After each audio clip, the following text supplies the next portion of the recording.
I've been reflecting on something I think every Christian leader needs to consider. For most of my life, I didn't live intentionally. I simply lived as life came. Whatever happened determined my mood. Whatever problem showed up became my priority. Whatever someone said to me shaped how I responded. I was not leading my life, I was reacting to it. And maybe that's where some of you are today. You wake up, you go to work, you answer emails, you pay bills, you take care of your family, you cross a few things off your to-do list, then you do it all again tomorrow. And somewhere along the way, you convince yourself that because you're busy, you're growing. But being busy isn't the same as being transformed. So let me ask you a question. If I asked whether you accomplished what you set out to do yesterday, what would your answer be? Most people immediately think about work. I finished a project. I mowed the lawn. I got groceries. I finally fixed that thing around the house. There's nothing wrong with those things, but I'm asking a different question. Did you become more like Christ yesterday? Did you examine your heart? Did you surrender your motives? Did you notice where pride showed up? Where fear made your decisions? Where your need for approval influenced your words? Where your identity drifted from Christ and attached itself to something else?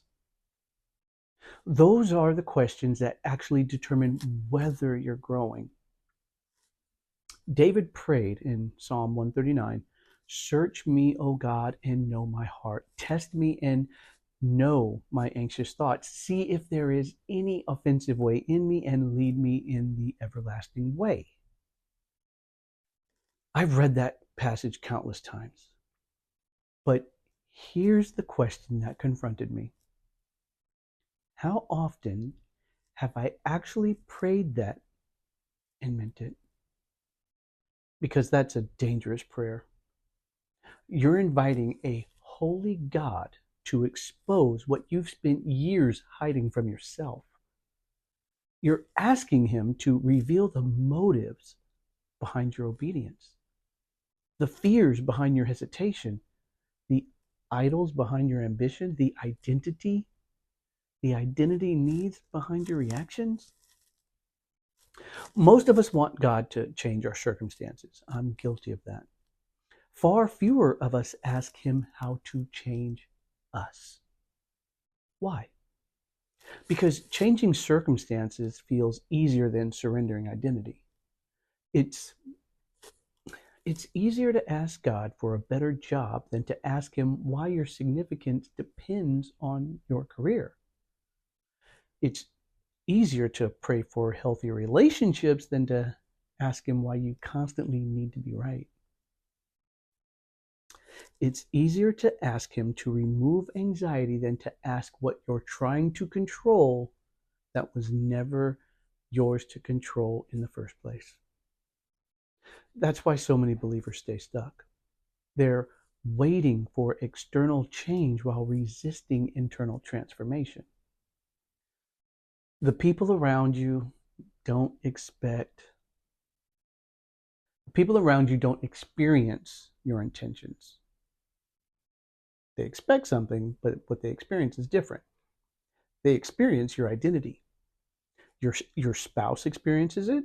Your children experience it. Your coworkers experience it. Every reaction you have is revealing what you actually believe. But here's what changed my life. I stopped measuring my day only by what I accomplished. I started measuring it by who I was becoming. Did I trust God more today? Did I love people well? Did I respond instead of react? Did I walk in humility? Did I obey what God had already shown me? Those questions matter more than whether I checked every box on my calendar. Because one day your to-do list will disappear. Your accomplishments, they're going to fade. Your career, oh, it'll end. But the person you're becoming, that lasts forever. So before you end today, don't just ask yourself what you got done.